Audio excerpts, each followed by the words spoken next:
Here is Infiniti QX60. Let's go ahead and get started. Open the driver's side door.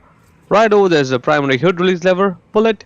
Now in front of the vehicle, right on top of the Infiniti emblem, put one finger there and push it left. If you're not able to push left, push down on the hood first a little bit, then push left and lift up the hood. This hood stays in place, being supported by the two hood struts right over there.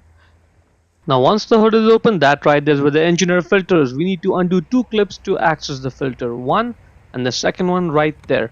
Now the top part of the engine cover needs to be lifted up, but it won't just come up easily. So what you do is you grab it and you pull it outwards first, you slide it out and then you lift it up. This is now going to give you access to the filter. So let's just go ahead, grab the filter and get it right out.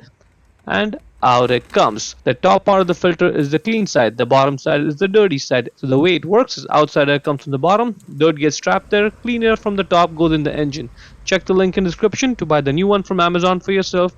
And now when you put it back in, this is where you have to be patient. You see that those two slots in the back? There are two tabs which go in the slots. You cannot see those tabs, you just have to do it by feel. Now, let's just get the filter in for now. Now look at the side there. See how it's not lining up? Because it's not slid into those two slots in the back there. So just get the filter in place. Now, those are the two slots. Just get the cover to sit on there. And now first you push it inwards.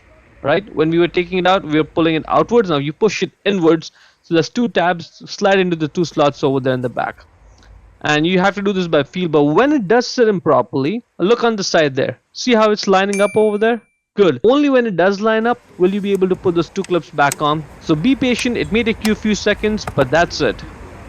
To close the hood, simply grab it, lower it, and slam it shut. Hope you found it useful. Before we go, let me give a quick shout out to Naya Motors Inc. for letting us use the car today to film the videos. They are a used car dealer here in Ottawa, Canada. Check out the link in the description for their entire inventory.